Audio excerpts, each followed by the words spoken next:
And so then I found out there's this after-hours jam. And the adrenaline's just flowing. Like, I'm just flying down there. So it ends up the B.B. King's band is down there. They just want to jam. So a few people get up, and then they say to me, hey, kid, let's play. All right. So now here I am on my own, fronting the B.B. King band. So I go down there, and Howard Hesseman's there, Dr. Johnny Fever, and he's like, all right. He goes, well, all right. It's pretty cool. Now, this is one of these weird Montreux moments. Also sitting there, I think he was like sitting on a countertop or something with a woman under his arm, was Mick Hucknall, as we know as Simply Red, in 91. So, I mean, you're thinking about those Simply Red tunes, and he's got kind of the cherubic face and the red hair. He looked like a badass.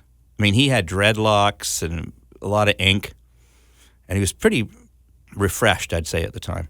So I said to him, hey, Mick, you want to get up and play? And he goes, well, if you can get a fucking groove going, yeah. This is before I started playing. It wasn't being insulting, but we almost got Mick Hucknall up. But I just started fronting B.B. King's band, and it was the strangest group of people. There's a guitarist, Mark Ribot. He played on some of Tom Waits' Stranger Things, kind of real out there guitar player. He was in town playing with Elvis Costello at the time. So he got up just during like a typical 12-bar blues shuffle with the B.B. King band, played the weirdest solo I've ever heard, then got frustrated and threw the guitar on the ground and walked off the stage. And I thought to myself, well, all right. So anyways, ended up I think, a few people got up and jammed, but I was kind of, it was like I was hosting the Sunday Blues Jam. It just happened to be in Montreux and with B.B. King's musicians. So finally the sun's shining outside. Like, we played all night, man.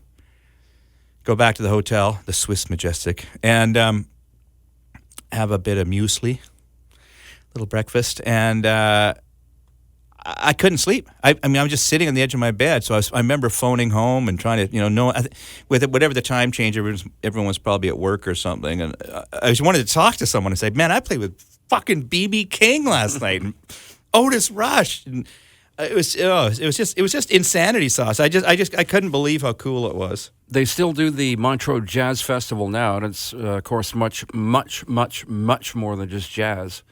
Would you go again? Have you been invited? The strange thing, I was there as a guest, and I never was invited back. I don't think it was because I pissed anyone off or anything like that. It was just, happened to be. I'm curious to see how it is without Claude, because he was the heart and soul of that festival. But he was there for a long time. I'm sure there's people that know how to run it. I've played a few festivals in Switzerland since then. One of them is the beautifully named Blue Balls Festival. What the deuce? The Blue Balls Festival in Lucerne, Switzerland. It was actually a really great gig, man. It was the same thing right on one of the lakes, and it was gorgeous. But the fact that it's called the Blue Balls Festival. I've been waiting to go to that one, but I just can't seem to get there. One day you'll come.